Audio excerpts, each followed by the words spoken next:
ఎట్లా నమ్ముతాడంటే దాన్ని చాలా నమ్ముతాడు అనమాట ఆ మంకీని. అయితే ఏ పని చేయాలన్నా సరే ఆ మంకీ హెల్ప్తోనే చేస్తూ ఉంటాడు అనమాట. అయితే వేరే వాళ్ళ కంటే కూడా దాన్ని చాలా నమ్ముతాడు అనమాట మంకీని. అయితే ఆ మంకీని కూడా ఎవ్వరు సతాయించారు ఆ మొత్తం రాజ్యంలో, ఎవ్వరు సతాయించడానికి ధైర్యం చేయరన్నమాట. ఎందుకంటే రాజు కదా, ఒకవేళ రాజు కోపం వస్తే ఏమన్నా తిడతాడని చెప్పేసి పనిష్మెంట్ ఇస్తాడని దాన్ని ఏమనకుండా బాగా చూసుకుంటారు అనమాట. అయితే ఓ రోజు ఏమైతుంది, ఇక రాజు పండుకుంటాడు. అయితే పండుకున్నప్పుడు వాళ్ళకి ఊపే వాళ్ళు ఉంటారు కదా, అయితే వాళ్ళ బదులు మంకీ ఊపుతుంది అనమాట. అయితే మంకీ ఊపుతుంటే అప్పుడు ఒక చిన్న ఈగ ఫ్లై, హౌస్ ఫ్లై అనేది ఆయన చుట్టూ ఇట్లా తిరుగుతూ ఉంటారు. ఆయన హౌస్ ఫ్లై ఎట్లాంటి సౌండ్ చేస్తుంది, దాని సౌండ్ చేస్తుంది, అది డిస్టర్బ్ అవుతుంటుంది.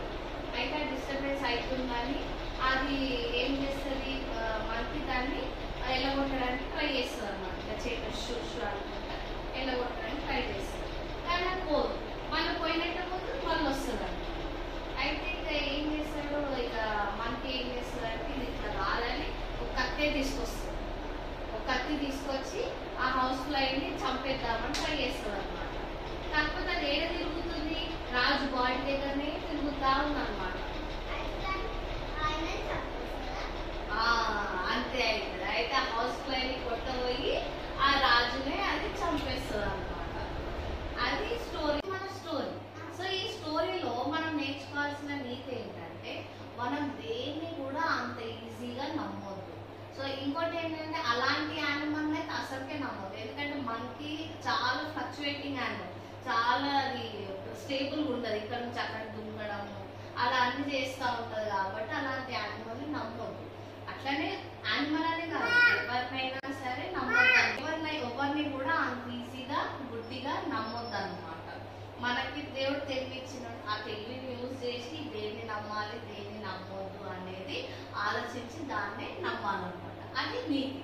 అయితే ఇక్కడ మన ఋషి మంకీ యానిమల్ ని ఎందుకు పెంపుడు యానిమల్ గా తీసుకున్నాడు, అసలు ఇన్నర్ మీనింగ్ ఏంటి దాంట్లో?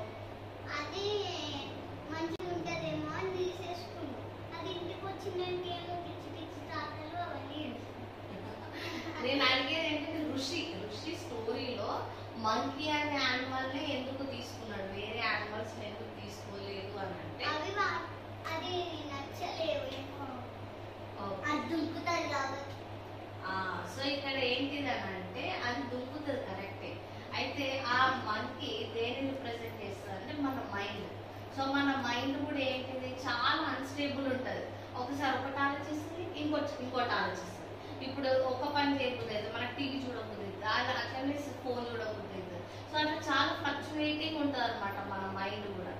సో ఇప్పుడు అక్కడ రాజు అనేది ఒక హ్యూమన్ బీయింగ్.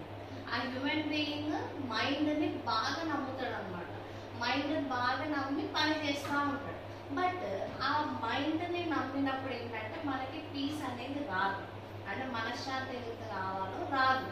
అయితే ఇప్పుడు ఆ హనీబీ ఏదైతే ఉందో ఆ హనీబీ అనేది మనకి అసలైన పీస్ని గుర్తు చేస్తుంది అనమాట. అంటే ఇది నీ ఒరిజినల్ పీస్ కాదు. అక్కడ రాజు పండుకున్నాడు అని అంటే ఏంటి అంటే తను ఒక పీస్ఫుల్ స్టేట్ లో ఉన్నాడు అని అనుకుంటున్నాడు, ఒక పీస్ఫుల్ స్టేట్ లో ఉన్నాడు అనుకుంటున్నాడు, కానీ తను లేడనమాట.